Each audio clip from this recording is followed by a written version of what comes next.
Greetings. So I've had a few people ask me to do a review or an analysis of the new Blade Runner movie, Blade Runner 2049.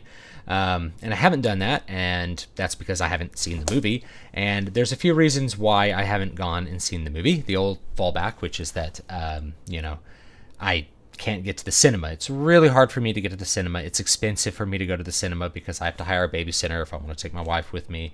If I go without my wife, that is kind of a snub to her because she has other things that she would want to do too besides just hang out with the kid. So I don't usually go to the cinema, and that's a practical limitation. There's some other reasons though, and the other big reason really is just that I'm not interested in Blade Runner 2049.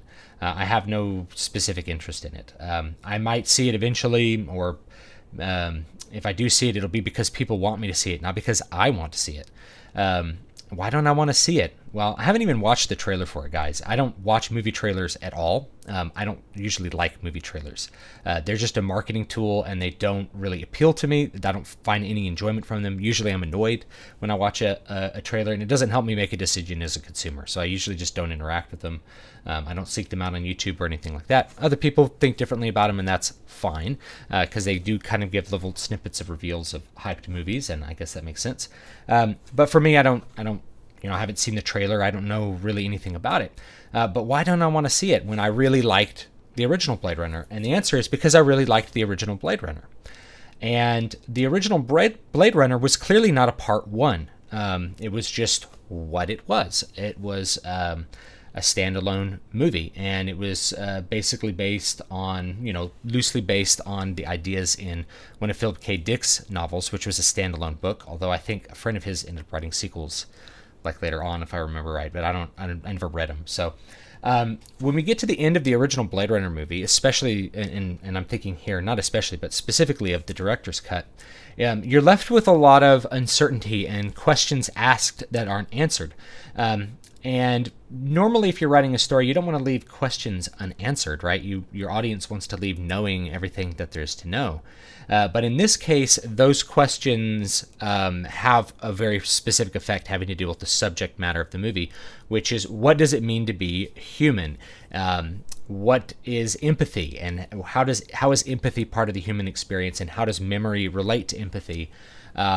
Especially with the android Rachel, who Deckard has a difficult time telling is an android because her empathy response is so close to a person's, which begs the question, how do you know that you aren't an android? Deckard is running around basically killing what looks like people. He has to have essentially a low empathy response. So the questions unanswered at the end of the movie are, is Deckard an android? What does it mean for him to be human? Rather than like the theatrical edition has it like, oh, Rachel was a special android that doesn't die after, however many years. So those questions unanswered to me make the original movie a lot, make it very valuable. The fact that you have a sequel that reveals like at least one answer to those questions, and I think it reveals more answers to a lot of those questions from the beginning, doesn't really sit well with the concept of the original. To me, science fiction is about the ideas that are in it. It's not just the setting. It's not just the characters. I know why people like sequels, and they like extended universe kind of stuff, because they really like the characters and they really like the setting of that original story. And you could say the same thing for like any movie that came after Terminator 2. Like Terminator 2, they are supposed to stop the machines. So yet we still have all these movies afterwards, and we have movies afterwards not because the story needs more telling, not because the ideas need more exploration, but because the studio wants more money. And that's kind of how I feel about the existence of Blade Runner 2049. Is I don't think it will enhance or bring up the original story. In fact, I think there's nothing to be added or taken away from the original story. It's great. It has a great style. It is what it is. I know at least one of the screenwriters from the 1982 movie did work on this newer movie, but I don't think Ridley Scott's directing it, and so all in all, it doesn't seem like it's necessary. And if it's not necessary, I never felt like in the past 20 years that I wanted a sequel to Blade Runner. I've never ever thought that once. So when one exists, I don't have a particular reason to want to go see it. And I hope that makes sense to you guys. And I kind of feel that way, about a lot of movies that, sequels mysteriously arise from later on. In most cases, sequels are an attempt to cash in on success from an original movie and create a franchise. They're not things that enhance or expand stories. There's obviously exceptions. Like James Bond has a million movies because each movie is a little individual story. The Matrix had multiple movies because there was a lot more to be said at the end of the first Matrix movie. It's like, yes, we figured out Neo is the one, but what happens after that? It's very wide open.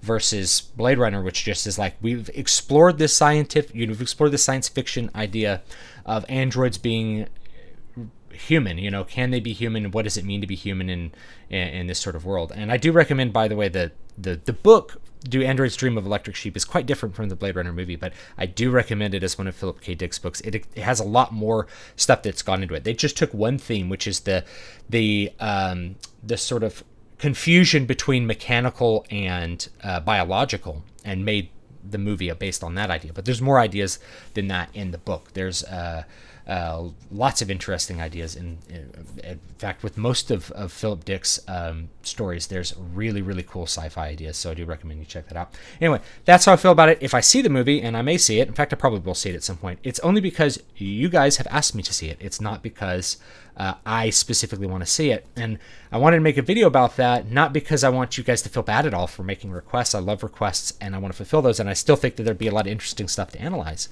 with Blade Runner 2049, both in context of the original movie and outside of that context. But I thought it'd be an interesting thing to talk about the nature of sequels, right?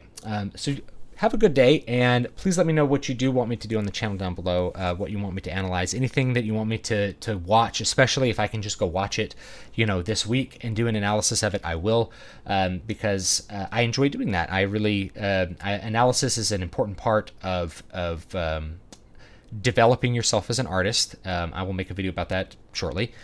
So I love to do it. It's a great exercise for me, and hopefully it starts some good conversations with you all and makes me think about a work a different way. And by figuring out how art works, we become better artists ourselves, and that's a good thing. So have a great day. Don't forget to like, comment, and subscribe. I do have a new album coming out on Halloween, so you can check that out at zolaonline.com if you want to listen to some of it, and if it suits your fancy, you can buy it. I will have physical copies available.